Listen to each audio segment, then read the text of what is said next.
Welcome, everyone, to the Pizza Buffet live here on the Forward Progress YouTube channel, part of the Hammer Betting Network and powered by Pinnacle Sportsbook. I am Rob Pizzola. I'm here with you for the next hour or so, breaking down Super Wildcard Weekend in the NFL, sides and totals. I'm very much looking forward to breaking this down and watching the games this weekend. It's my favorite weekend for the course of the NFL season. I do agree with Adam Chernoff, where the only thing I think could make this better would be a triple header Saturday, triple header Sunday, but so be it. We get Saturday, Sunday, and Monday football. Appreciate all the nails who are joining me in the early morning here. Well, not early morning anymore.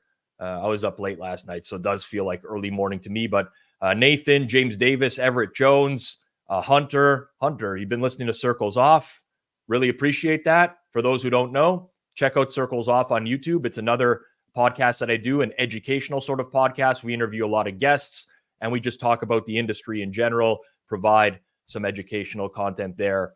Faduni, sorry if I mispronounced that. Michael, Anthony, Glenn, a lot of the regulars in the chat this morning. As always, if you do want to get in the chat and ask me questions over the course of the broadcast, I do see everything. I do mark some things in real time and I will get to them at the end of the show, or I'll bring them in over the course of the show. You have to be a subscriber here on Forward Progress to do so and be subscribed for 5 minutes. That way we just don't get all the bots coming in and dropping comments. So make sure you're subbed here on Forward Progress. And let's get the day off started on the right note with everyone smashing that like button down below. Let's get us up there. It's not our usual time, which is Sunday 11 a.m. We're doing Saturday 11 a.m. so I can fit in the 2 Saturday games today. But hit that like button down below. All right, just general sentiment and thoughts on this week's games. I say this every week. I'm going to continue to say it every week because I think it's important. Apologies if you've heard the spiel before. But we're at a point here, Saturday morning. We still have a couple days before the Eagles Bucs game, and we got some news today, which I'll talk about as well. But the likelihood that you have an edge on these games at this point is very low. The likelihood that I have an edge on these games at this point is very low. Why is that? Well, the market over the course of the week gets all this information. Sportsbooks get all this information from bettors. They're able to price the lines a little bit better, and that's why you see the betting limits go up, especially at Pinnacle right now, where they are very high. I would implore you on a weekly basis, do what you can to try to bet earlier. Yes, sometimes there's going to be news that works against you, and it's going to suck, and you're going to get a bad number on the game. There's also going to be times where the news works in your favor, and it's going to be great, and you're going to get a good number on the game. Ultimately, we're seeking to get good numbers when we bet the NFL. So make sure you're doing that. Make sure it's part of your practice. You don't have to wait till the weekend right before these games to bet them. Now, with that said, I likely will have bets on every game today in some capacity. Today, tomorrow, Monday, even if I don't like the game, even if I don't have a real edge. And that's because I just want to enjoy them. And there's nothing wrong with that, right? You carve out your bankroll, your serious bets, but you can also make entertaining bets on the side. And there's nothing wrong with that. Just make sure you're doing it responsibly. Make sure it's not affecting your mental health in any way. You happen to lose on the Houston Texans and Cleveland Browns early, doesn't mean you have to double your bets on the Chiefs and Dolphins or triple your bets tomorrow or whatever you're going to do. So just play within your limits, play responsibly. We'll have a good time. I don't know that I'm going to actually lock in any bets for today because I think that there's like small things to be had here or there, but I'll give my opinion on every single game and what I would personally be playing if I had to play it. Last thing, I will get into the games here very shortly. I'm going to talk mostly sides and totals today. I will have some prop talk on the live watch-alongs this weekend. So tonight, 8 p.m. Eastern time. Tomorrow night, 8 p.m. Eastern time. Monday, 8 p.m. Eastern time. Chiefs, Dolphins, Rams, Lions, Bucks, Eagles. I'm doing a live watch-along of those games. I go live about 15 to 20 minutes before the start of the game. I give my thoughts on all the props and fire them in real time. Honestly, I bet them while I'm giving them out on air. We've had some success doing that this year. Let's actually take a quick look at what that's looked like this year. Overall, it's important to, primetime NFL.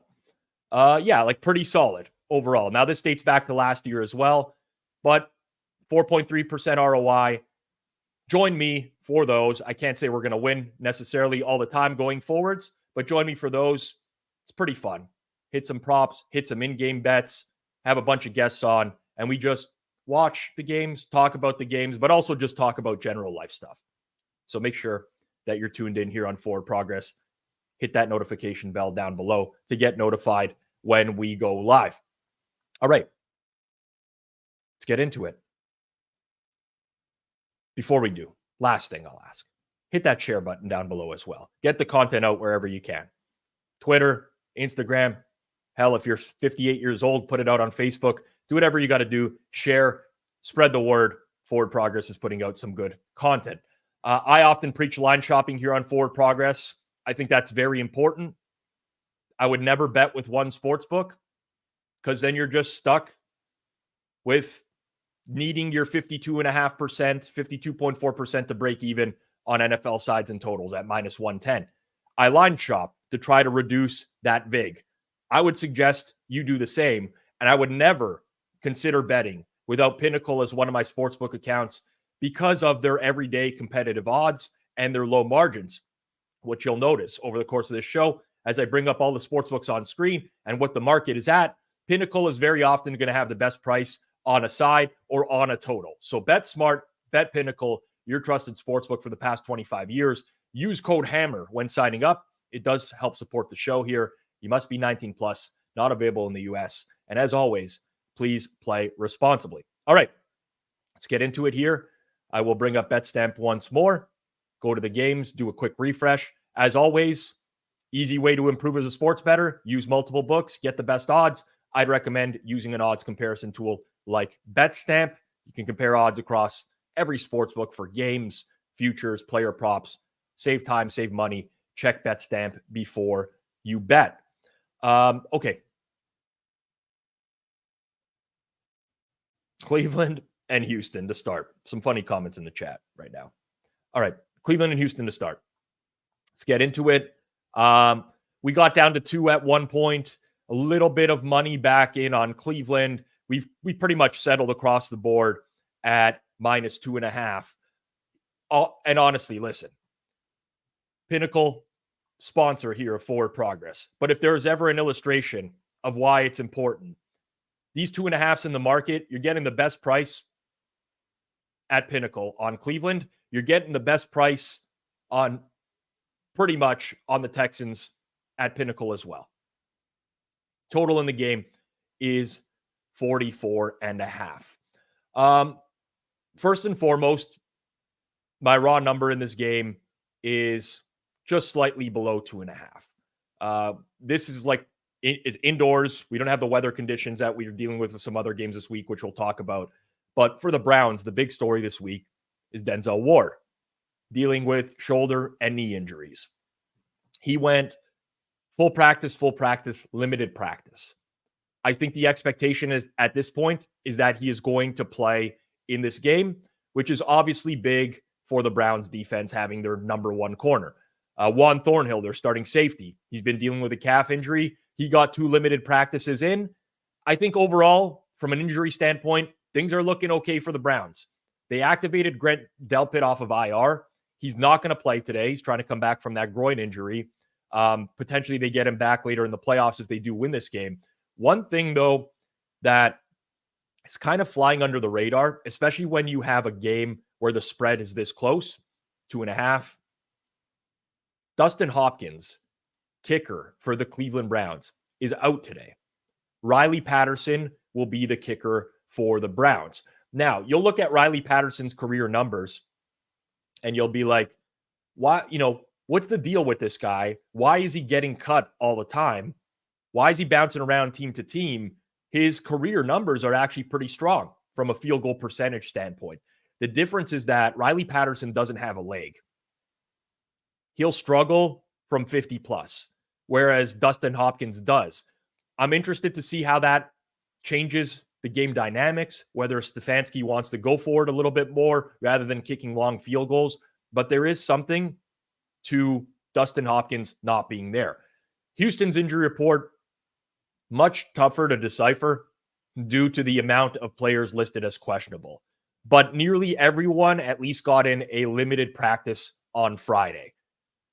My expectation is that all of their D linemen will play. I don't know if that's going to happen for sure, but everyone practiced Friday. Will Anderson, Jonathan Greenard, Malik Collins, Sheldon Rankins. They're all dealing with injuries. They're all beat up. But this is do or die. I think they'll go. Noah Brown and Robert Woods, questionable at receiver. I'm less certain there, especially with Noah Brown. We'll see this clear up closer to game time here. I would not be surprised if you actually see some late market movement in this game because of the actives or inactives for the Houston Texans. From a pure matchup perspective, to start with the Cleveland offense, it's not the greatest matchup for Flacco. Now, I know that he succeeded against this defense late in the season. Cleveland went to Houston. They closed at 3 minus 120 or so against Case Keenum, and they moved the ball pretty well in that game. That contributes to why I think it's not the greatest matchup for Flacco.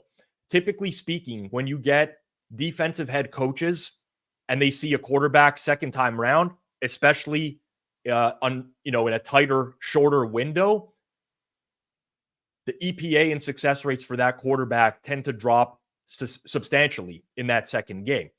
Now, I'm not saying the Browns are going to do nothing on offense, but I wouldn't have the same expectation from the first time around. Joe Flacco has a negative EPA versus zone this season.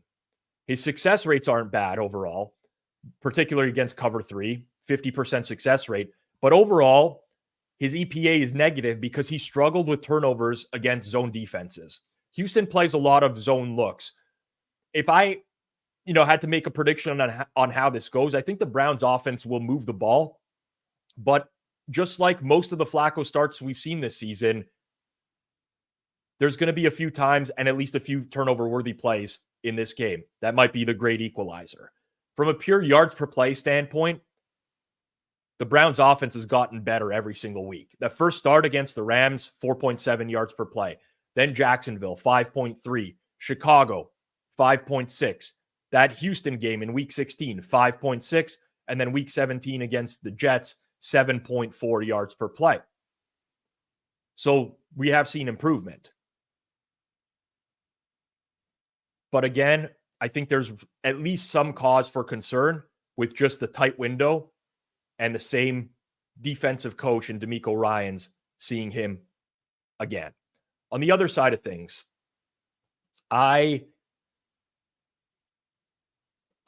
in theory, I'm supposed to like the Houston offense a lot more than I do.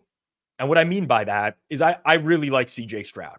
I think he's a great quarterback. I think oftentimes this offensive scheme really puts him up against it because they're not a very good rushing team, yet they run heavily on first and second down.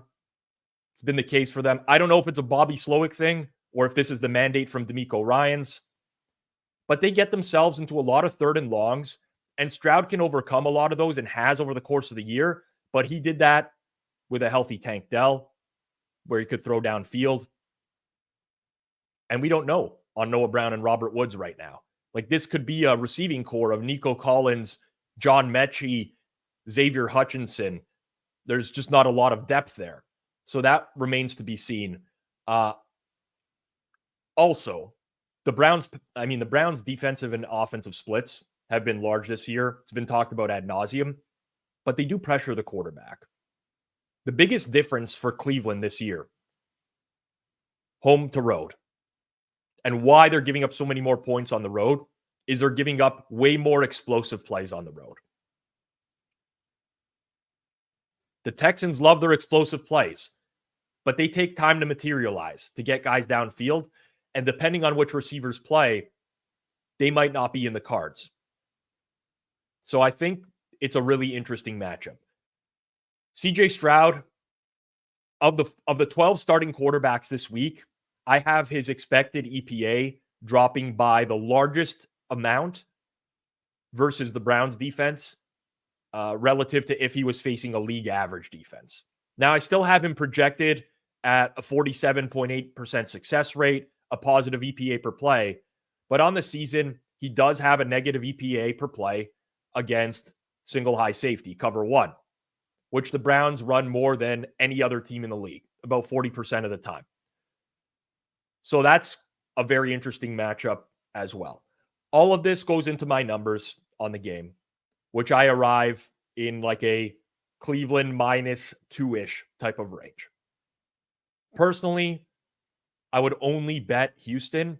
And honestly, I think I'd rather take out any of the prices that are in the plus 120 money line rather than play the 2.5. That's not to say that Cleveland can't win a close game, and they certainly can, especially considering maybe the place kicker issues a little bit more this week. But I think this is going to be an interesting game. For those who are playing teasers, I think totally fits the mold of the teasers you want to play. Generally speaking, lower total in this game, 44.5. You can tease the Texans up through two key numbers, through 3, through 7. Now, the teaser price matters, of course, but that gives you an opportunity to potentially pair that with maybe the Cowboys or another option for this week.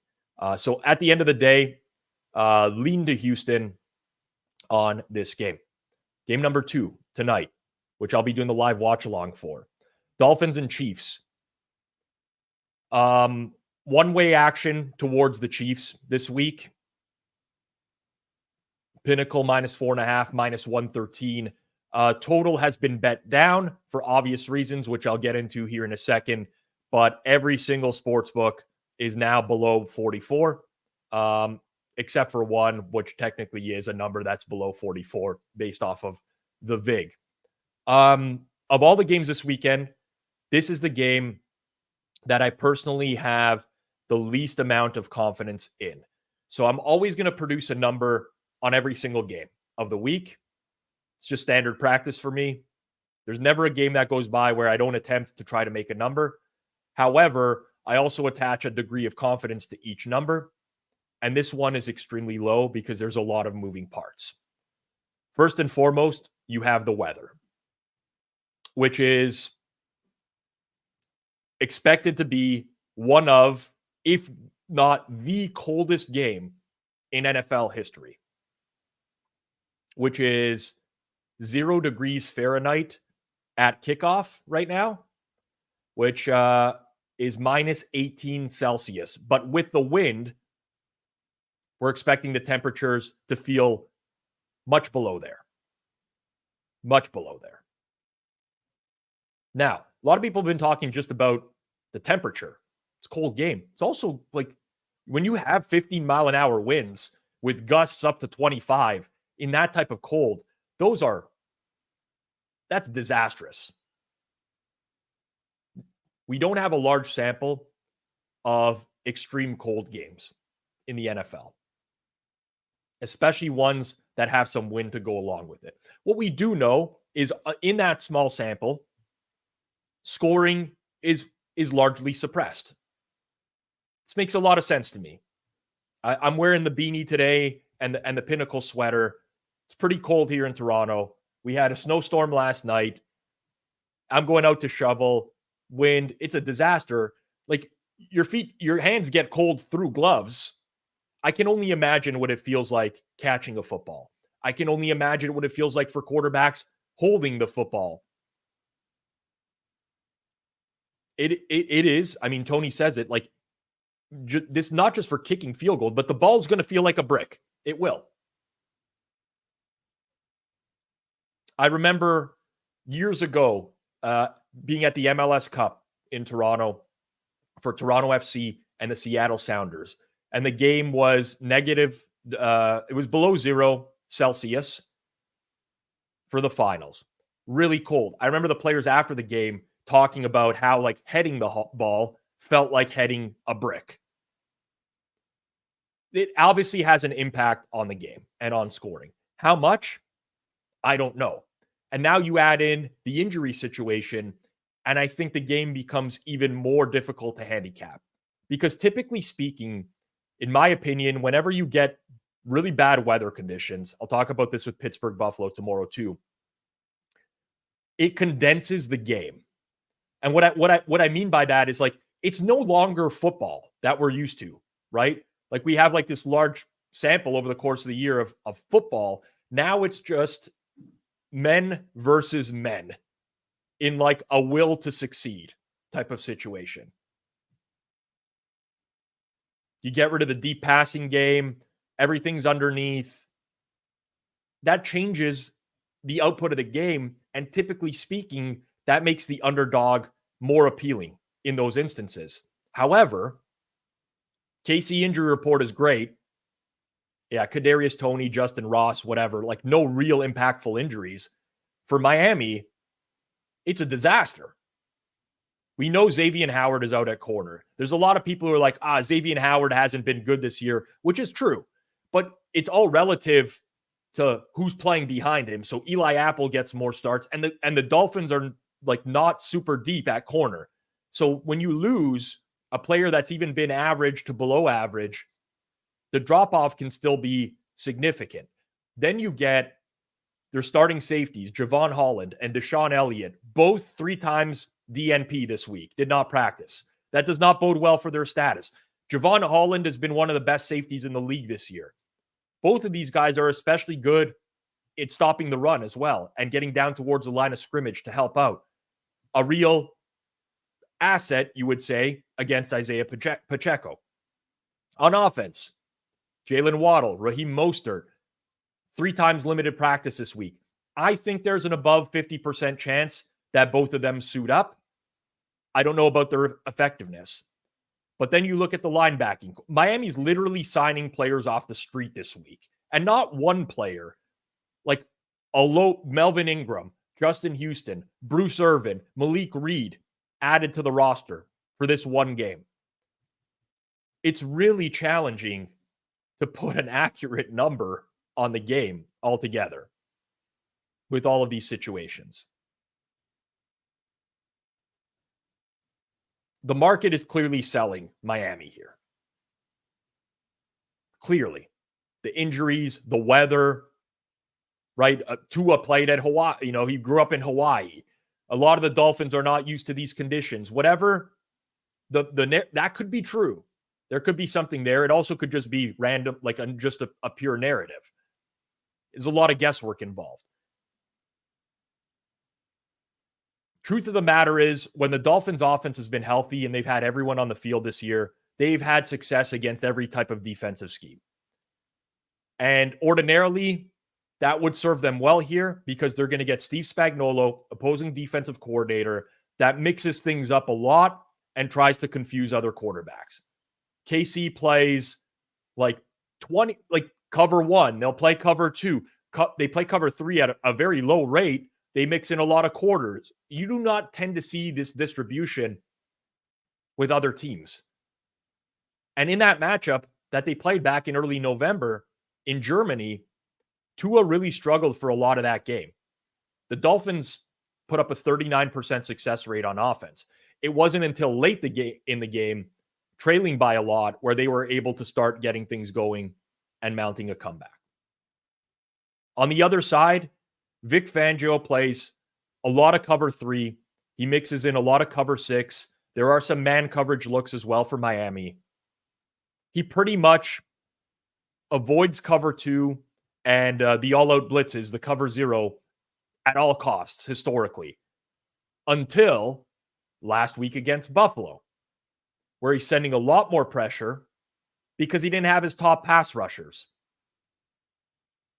Mahomes is very solid across the board in terms of success rate. His EPA numbers are down this year, mainly due to turnovers, and generally they haven't been able to find the big play. But he has killed these cover 0 blitzes in his career. So I'll be very interested to see what the plan of attack is for Vic Fangio, and if he tries to attack the same way that Josh Allen, that they did with Josh Allen. Or if they just try their standard looks and try to get home with these pass rushers off the street. Ultimately, I do think that Mahomes' elusiveness is a big factor in this game. And his ability to avoid sacks is a big factor in this game. Last thing I'll say on this game, which I'm very not confident in at all. I didn't quite realize how bad the Chiefs' offensive outputs were this season until I went through the full schedule. The Chiefs went over 23 points 6 times this season. 6 times they went over 23 points. In the past, they've struggled to cover larger spreads and win by margin. That was always the knock against KC, right? They don't cover and win by margin. It was always, though, that the offense was putting up big numbers and then they just let other teams back in the game in garbage time and whatever. But now it's the actual offense. That's a problem. Tough game. Really tough game. I don't like the Chiefs in this spot where they do have to win by margin. I certainly struggle with backing Miami with the amount of injuries that they're dealing with going into this game against a fully healthy team. If you force me to pick, I'll take the points with Miami, but certainly really tough one. Again, live watch along of that game later on tonight, 8 p.m. Eastern time. And by the way, I mean, the total's at 43.5. I know it's been bet through 44 key total, but maybe it's not. I don't want to play the role of meteorologist here, but it's not only the cold, it's also the wind. I'll call my shot and say Chiefs win this game 20-17. All right, so I've seen this a lot this week. The records in freezing cold. Honestly, I don't care. I don't like to go back decades to pull out trends and how teams have done because the league-wide dynamics have changed. It's first of all not the same type of league anymore. It's completely different. Second of all, technology's gotten way better. I think teams are more equipped to deal with the cold than they were 40 years ago, as an example. But yes, not to make an example of you, Cade. I know it was a joke, but it has come up a lot. And it's like, what relevance does that have? Especially a sample that small. Okay, on to Sunday. 3 games on Sunday, starting with the Steelers and the Bills. This plus 10, minus 123 on Pittsburgh, basically a 9 number. Pinnacle does have the drop-down box where you can select whatever spread you want to, but they have the main market spread, which goes out in the feeds, and that one's minus 10, plus 112. Total got bet down immediately this week. Then the weather report's starting to look a little bit better, goes up, tickles 36, 36.5, and then boom, we're right back down here because this looks to be an absolute shit show of a game. This will be the worst weather conditions of any game this year, and arguably in a very long time. It's going to be cold, it's going to be windy, and it seems very likely that it's going to snow heavily. Now, when I say windy, I'm talking about winds regularly in the 25 mile an hour range with gusts up to 40. Suma mentioned it this week on the Best Bets show that we did on Thursday. The most comparable weather conditions to this game were what we saw the Bills and Patriots play in that Monday Night Football game a few years ago, where just downfield throwing was impossible. Josh Allen has a strong arm. Don't get me wrong, people. But I do not think this is a game where he's going to be able to get it downfield. And that's why you see the total tumble. That's why you see a little bit more money on Pittsburgh. Now, for the Steelers, we know TJ Watt is out. But the rest of the injury report is clean. Minka Fitzpatrick and DeMonte KZ, they're both back at safety. Landon Roberts in the linebacking core, he's dealing with a pec injury. He's good to go. Having Fitzpatrick back, huge. Safety that can play close to the line of scrimmage, very good run stopper. They'll need him for this game. For the Bills, Gabe Davis is out. So you're going to see elevated roles for Khalil Shakir, Trent Sherfield, Deontay Hardy. We'll probably see more 2 tight end sets as well, maybe some 3 tight end sets.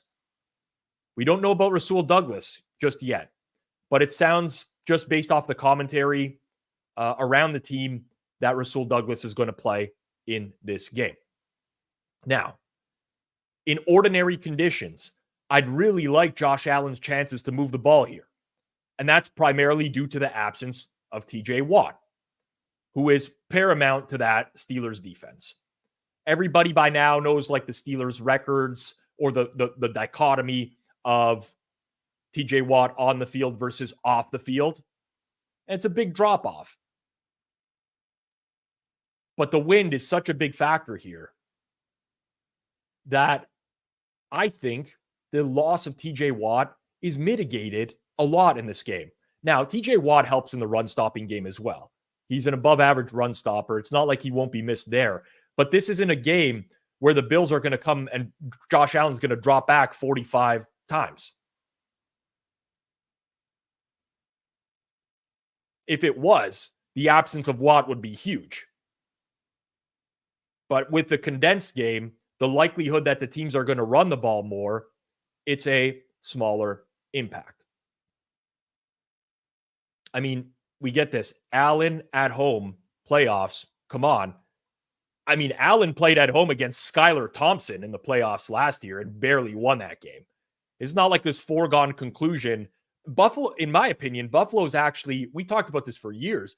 These conditions, Buffalo is a dome team. If Buffalo played in a dome, they would be a million times better than if they played outdoors. Now, their running game is better this year, and they don't throw the ball downfield as much as they used to. But I certainly think the conditions are an equalizer in this game. For the Steelers, I don't know what to expect from Mason Rudolph. He's been a solid option for Pittsburgh. I mean, the Steelers went from 4.8 yards per play before he took over to 6 yards per play since he became the starter. But he could easily turn into a pumpkin again. What the Steelers, though, have found is a running game in the latter half of the season. Early on in the year, they couldn't get anything going on the ground. Najee Harris certainly couldn't. Jalen Warren a little bit better. But Broderick Jones at right tackle, they've utilized him a lot and run behind him a lot. Isaac Samalu at left guard. I think this number's too high. I just think the conditions make it too high. You know, obviously, if you give me Buffalo -9 and it was optimal December conditions, sure, a little bit cold, but not windy. It's not going to be like a massive snowstorm during the game. I think Buffalo would rout Pittsburgh. I think they're much better overall than the Steelers. But that's not the handicap here. Again, it's just like a men versus men game. Line up at the line of scrimmage, run the ball a million times. Both teams. Maybe mix in some wide receiver screens or whatever, and hopefully somebody can break one and take it to the house.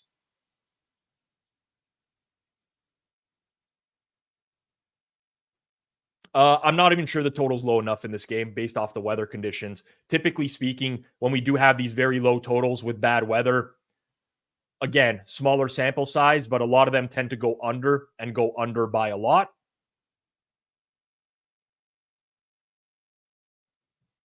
But that's it. Really got to wonder, Frank, if we live in a simulation, my friend. Really have to question it. All right. Let's keep it going. Green Bay and Dallas.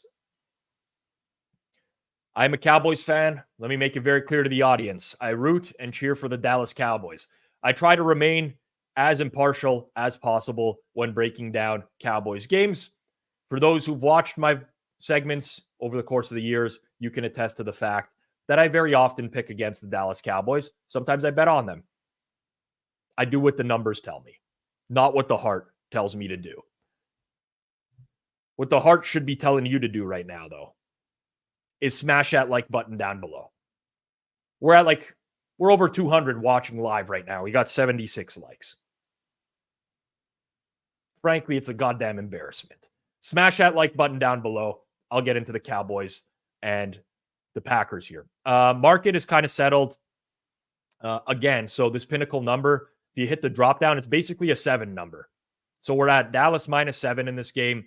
And the total across the board is roughly 50.5. We're not seeing a lot of deviation in the market on this particular game one way or another. 7s and 50.5s pretty much across the board. Games indoors, I'm going to have to talk about the weather. The Packers have had some really rough injury reports for a while now. This week's is condensed. It's much better than it's been for a long time, but it still could pose a major issue. And that's because Jair Alexander hurt his ankle in Wednesday's practice. He didn't practice Thursday. He didn't practice Friday. If Jair Alexander misses this game, their starting corners or their top 3 corners will be Carrington Valentine, Keyshawn Nixon, and Robert Rochelle. I won't blame you if you have no idea who these guys are. Remember, they traded Rasul Douglas at the trade deadline as well. The thought of Carrington Valentine, Keyshawn Nixon, and Robert Rochelle covering CeeDee Lamb, Brandon Cooks, Michael Gallup should strike nightmares and fear into every Packers fan on the planet. If they can't get a pass rush home, they're going to get destroyed, particularly because the Cowboys want to pass the ball. They are a pass-first team. On the offensive side of the ball, Christian Watson, 3 times limited practice. He's still trying to return from the hamstring injury. There's a chance he plays, but we don't know because he's gone limited the last few weeks as well, and there's been no update from the team. There are no other injury designations, though, in the wide receiving corps for Green Bay. So at the very least, you know you have a healthy Romeo Doubs, Jaden Reed, Dontavian Wicks. They're all going to play. A.J. Dillon is out in the backfield. Personally, I think that may work in Green Bay's favor this week. Unless they're going to give the Dillon carries or snaps and mix them up between Patrick Taylor and Emmanuel Wilson, I don't know. But I suspect Aaron Jones is just going to get a heavier workload. Now, Cowboys side. Jonathan Hankins, defensive tackle, is back this week. That's big. It helps the run defense a lot. Dallas is fully healthy.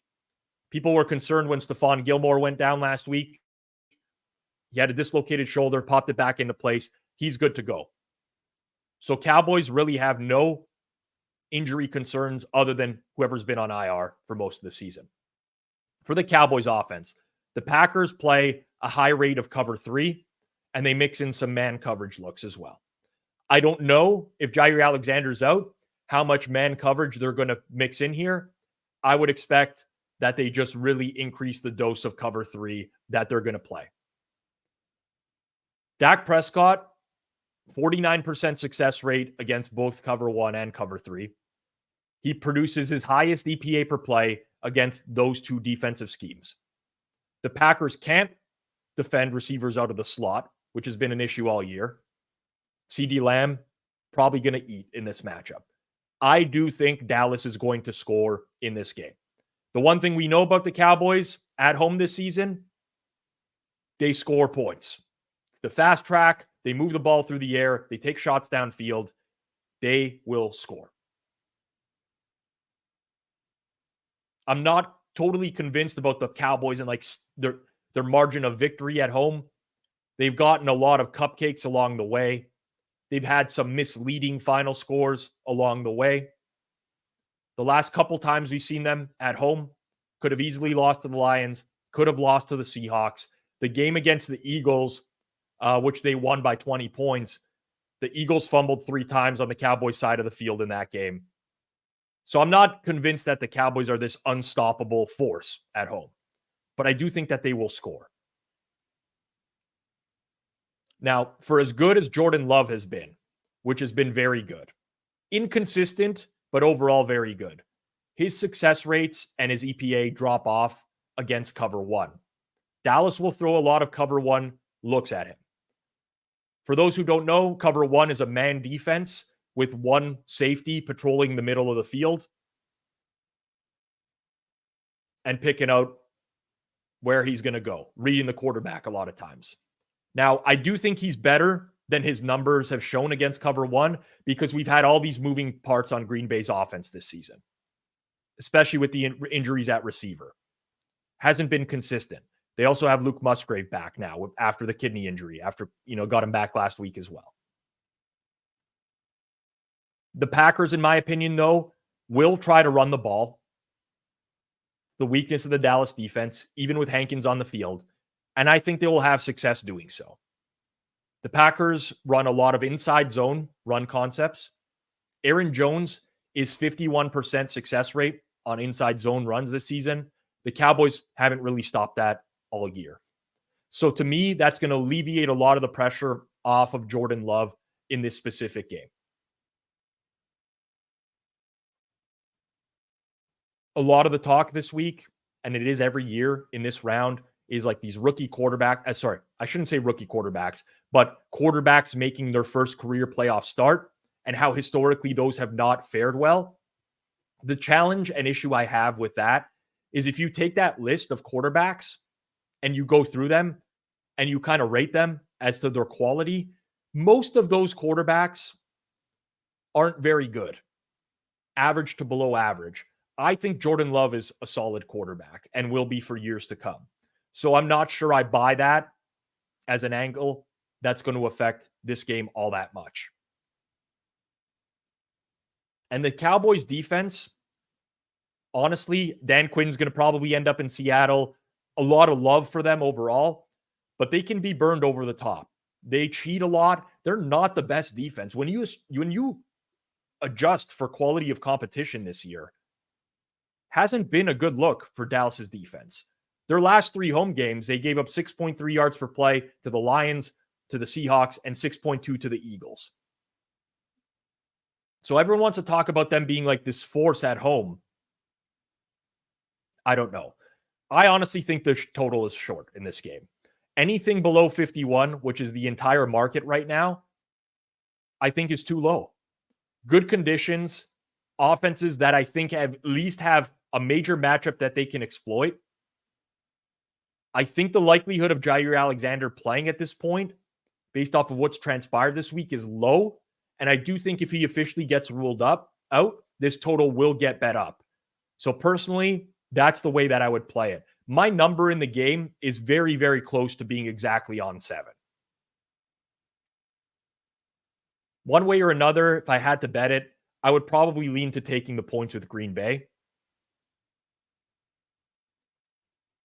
But I think the over is the best look in this game. We'll keep it moving. Rams and Lions. Sunday night. Join me for this one tomorrow, 8 p.m. Eastern time, right here on Forward Progress. Market is settled. 3. And it's just been here for a couple days now.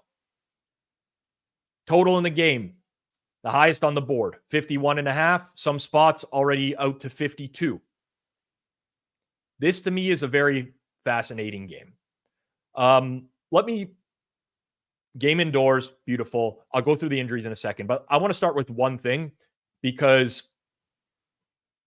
it's a talking point amongst the more recreational community. By now, you know my opinion on using bet splits. If you don't, go over to the Circles Off YouTube channel. There's a 5-minute video there. Won't take much of your time. It's called Stop Using Public Bet Percentages. Watch it. It'll give you a full explainer of why all this public betting percentage stuff is nonsense. At its core, people want to be on the same side as the sports books, but they pay a much different price than the sports books are getting on the game. So this game is considered like the square dog angle of the week by the recreational betting community. I never look at public betting percentages. I can't tell you what percentage of the money or tickets are on one side versus the other. However, I would suggest not breaking it down this way.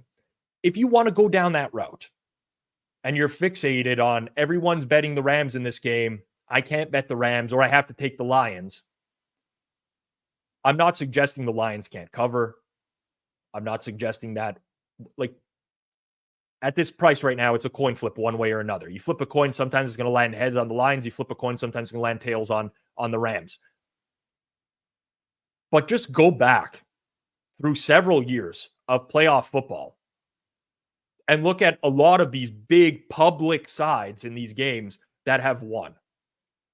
In Super Wildcard Weekend last year, we had the Dallas Cowboys go to Tampa Bay as 3-point favorites. And all the public money was on Dallas in that game. And what happened? Dallas blew them out. And that's just one example, but there's so many I can go through. So I would encourage you to just think about the game as a whole. Forget about the trap lines, the public bet percentages, and whatever. This is a good question by Michael about the Rams special teams. I will talk about this over the course of this breakdown. The Rams have a bunch of questionable tags this week. Jordan Fuller, starting safety, looks the most likely to miss this game because he went 3 times, did not practice. I would expect Kevin Dotson to go on the O-line. I think Tyler Higbee is going to suit up at tight end as well. Not a rough injury report by any stretch of the imagination for the Rams. For the Lions, they get Aleem McNeil back on the D-line. That's a very big deal for him. He's not a household name, but he's a very strong interior defender. He's good in both the run game and the pass game. Khalif Raymond is out in the wide receiving core. Played last week in a meaningless game, got injured. Punt return duty is very likely going to Donovan Peoples-Jones in this game. I told Michael I was going to talk about this a little bit. That's a bigger loss than many people realize because Khalif Raymond is a very good punt returner and dynamic, and the Rams have historically bad special teams this year. I'm not saying Donovan Peoples-Jones can't break one off, but there's a downgrade there, certainly. Obviously, what everyone's watching here is tight end Sam Laporta, Sammy Ports, as we call him here on Forward Progress. It very much seems like he's trending towards playing. There was a video that circulated yesterday of Sammy Ports running some routes. Candidly, it looked like he was stuck in cement, really couldn't push his knee all that much. However, we don't know watching that video how much he was trying to push his knee. And he's wearing a brace. It's going to be a challenge. I've mentioned this before. I'm not a pro football player. I'm not even a great athlete or a good athlete. Played a lot of hockey growing up. Worst injury I ever suffered was a bone bruise on the knee. Now, I don't have, the access to the medical facilities that these players have, but it's a very painful injury. And I'm sure he's going to be hopped up on so many drugs for tomorrow's games and painkillers and whatever. But it's very hard to extend your knee and straighten it with that type of injury. It's extremely painful. I cannot stress that enough. I think even if he plays, I can't imagine he's anywhere close to 100%. I cannot imagine that. So that'll be interesting to see. I don't personally see any cause for concern for Matt Stafford in this game, other than maybe the crowd. This is going to be a big home field game for the Lions, very loud. A team that's been starved from a home playoff game for 30 years. You get it. Even with Aleem McNeil back, though, I'm not convinced that anyone can stop the Rams' rushing offense right now. And yes, down the stretch, in the latter half of the year, a big portion of this Rams run was against bad football teams. You can only control who's on your schedule. They took a step up in class against Baltimore. In Baltimore, guess what? They took them to overtime. They gave up a special teams touchdown. That's, in my opinion, a very impressive performance. So we can harp on the fact that they've been beating up on bad teams, but they did have that step up in class in the latter half of the year, and they performed pretty admirably in that game. The Rams have had 383 plays this season with Kyren Williams not on the field. Their EPA per play is negative 0.153, absurdly bad. Their success rate is 38.4%. They've had 559 plays with Kyren Williams on the field. Their success rate goes from 38% up to 48%. Their EPA per play is 0.159 when he's on the field, which is an elite offense. In the passing game here, you'll have Puka Nacua on the outside against either Cam Sutton or Kindle Vildor. The Lions have really struggled to cover outside receivers this year. I think that's a huge advantage. Pass protection could be an issue, but I think it should hold up. You have strength on strength here with Rob Havenstein against Aiden Hutchinson. I guess Havenstein technically is not as good in pass protection as he is run blocking, but I do believe in the Rams offense. On the other side, this is where we're going to get a little bit more narrative-y and try to quantify something that we don't know exists, or at least talk about it. Because on paper, this should be a dream matchup for Jared Goff. I saw someone, forgot the name, who it was. Okay, Cade said it. Rams defense is so bad. The Rams defense has actually been very good this year. Personnel-wise, they're not the greatest, but Raheem Morris has done a very good job in game planning. And generally speaking, they have held up. Granted, some poor opponents, but overall, they're better than we give them credit for, I think. But on paper, for Jared Goff, his numbers against cover 3, quarters, which is cover 4, and cover 6 are electric. Off the charts good. 51.4% success rate or higher against every single one of those schemes. 0.21 EPA per play or higher against every one of those schemes.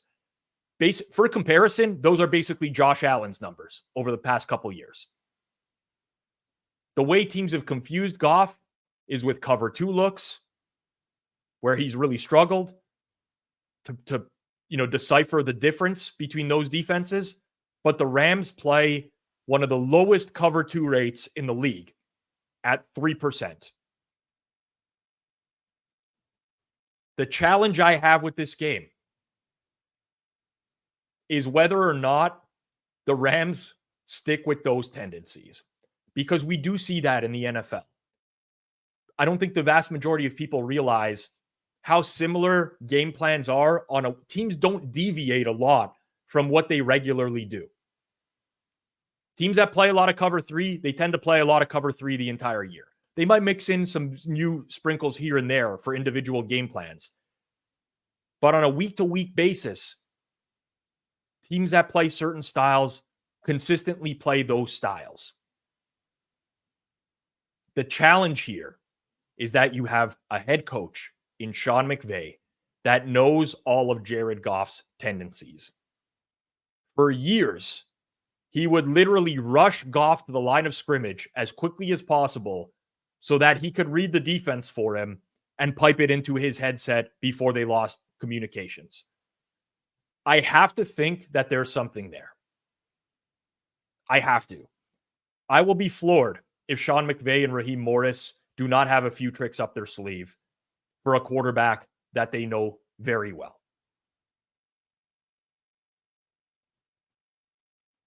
The Lions are a very good team. They're 35-16 against the spread under Dan Campbell. They went 12-5 ATS this year under Dan Campbell. They seem to be regularly undervalued in market. I just don't actually think that there's that much of a gap between these two teams. I don't. Rams special teams. Certainly, Brett Maher does not inspire a ton of confidence in a close game. However, the conditions are indoor, for one. That helps a little bit. I make this game south of 3, not by a ton. I could only play the Rams at the current market prices. My concern with the total at 51.5 is I do think that we are going to see the Lions try to pound the rock. We saw this in the latter half of the year a lot, where Goff was coming off bad games, made mistakes, and they got a little bit more conservative with him in the early going and tried to establish the run. They have a healthy O-line. It's one of the best in the league. They'll probably have some success. But ultimately, it's Rams or nothing. And I lean strongly to the under. Same concept as James here. But I do think that these teams will try to lean on their running games a little bit more than people realize. Final game, Monday Night Football. Again, I'm live on air for this one, 8 p.m. Eastern time. Join me here on Forward Progress. News today, which didn't impact the betting line nearly as much as I thought it would. The news I'm referring to is A.J. Brown being ruled out for the Eagles. Pretty heavily juiced threes on the board here for Tampa. So this game much closer to going to 2.5 than it is 3.5. The total's been bet down from earlier in the week.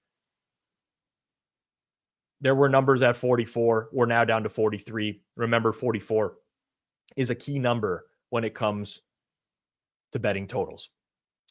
There's a chance for rain in this game. Don't know just as of yet. We're still a couple days away. But it's possible that it does rain. And if it does, it looks like it'll be a little, it'll be heavier rain. Let's put it that way. That's not to say it's going to happen. It could miss completely. But just pointing out that there's some implications from the weather. We found out this morning A.J. Brown will not play with the knee injury he suffered last week. You got the Lions and the Eagles playing starters for a lot of the games last week. They end up with some key injuries, such as life. Reed Blankenship, starting safety for the Eagles, has yet to practice this week. We'll get the final injury report today. His backup, Sidney Brown, has already been ruled out. Remember, Justin Evans is on IR there. So there is a possibility we see a Steelers Patrick Peterson situation where you have to turn a corner into a safety for a week. The Eagles secondary already sucks and can't stop anything. Part of the reason why is James Bradbury looks like a 79-year-old man out there right now, but he's slow. He's getting burned. The corners are old. It's just a major issue right now when teams spread out this secondary. And they're going to have Mike Evans and Chris Godwin. Chris Godwin not practicing, it's just rest. He's been banged up for the latter half of the year, but he's going to play. Bucs are going to be at full strength, aside from the fact that we just don't know how injured Baker Mayfield is. He's dealing with the bad ribs, also rolled his ankle last week against Carolina, and candidly played a really shitty game against the Panthers, where he got away with several turnover-worthy plays. Didn't really do a whole lot on offense. Panthers defense at home has been performing pretty admirably this season, especially now that they're at full health. The Eagles defense is a shit show. Disaster. Matt Patricia, I don't know how he does it. I don't know if he has nude photos of everyone in the league. I don't get it. He constantly is getting jobs and making teams worse. The Eagles defense is a disaster. Now, the Bucs will shoot themselves in the foot several times because, like the Houston Texans, they're a team that loves to establish the run. Todd Bowles, Dave Canales, these guys want to run the ball on early downs. That forces Baker into some third and longs.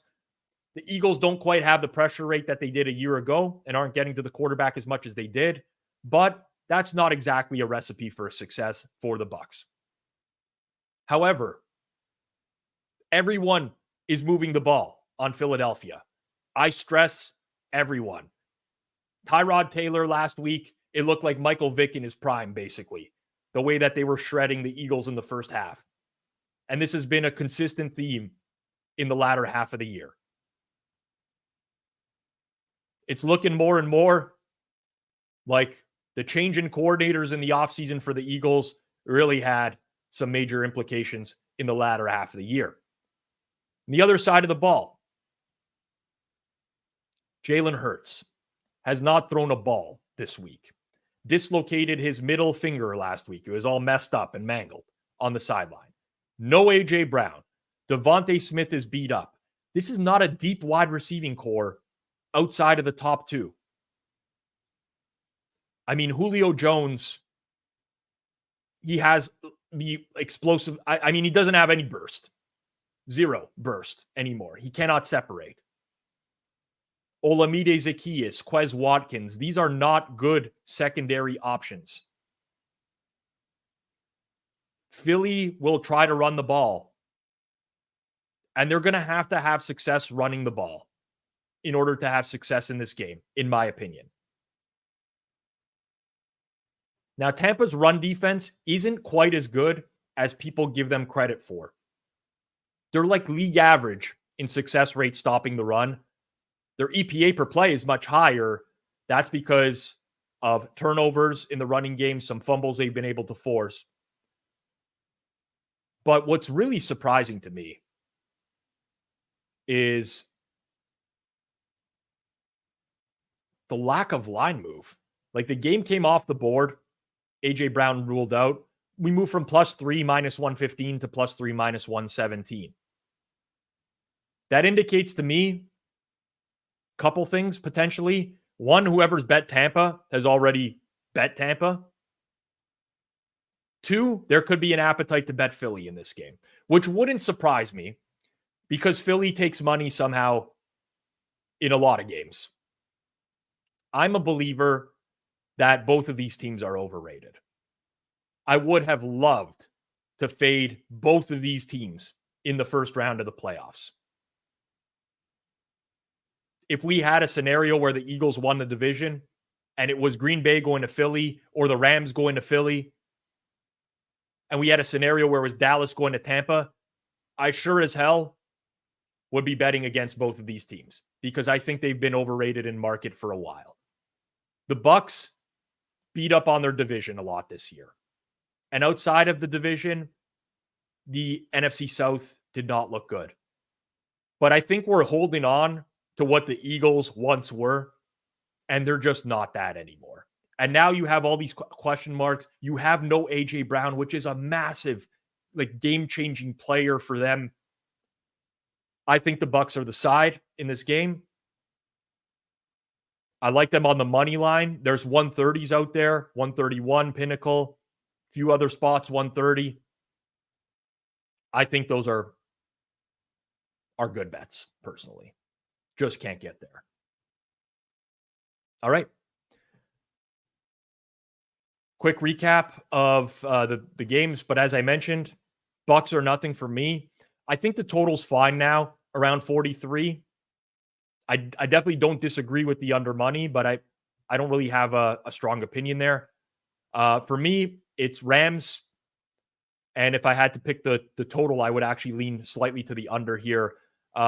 Cowboys, Packers, I think the side price is right on. I like the over in the game. Buffalo, Pittsburgh, Steelers, just purely because of the conditions and nothing else, really. I don't think the Steelers are good. And certainly they can lose this game like 20-0. It wouldn't surprise me. But I do think that the conditions warrant a tighter line. Miami, KC, no friggin' clue. Your guess is as good as mine. Houston and Cleveland, ever so slightly lean to Houston, but really wouldn't feel comfortable with the 2.5. So yeah, hopefully that was a good enough breakdown of the game. Oh, wow. Breaking news. This is going to change everything. I have to give a full breakdown. So they're just moving the Buffalo game to Monday. Okay, so why they move it? Because the conditions are going to be really bad. This is why the total was bet down a lot. But the state of New York is planning to declare a state of emergency because of the amount of snow that's expected. So this will change the handicap of the game.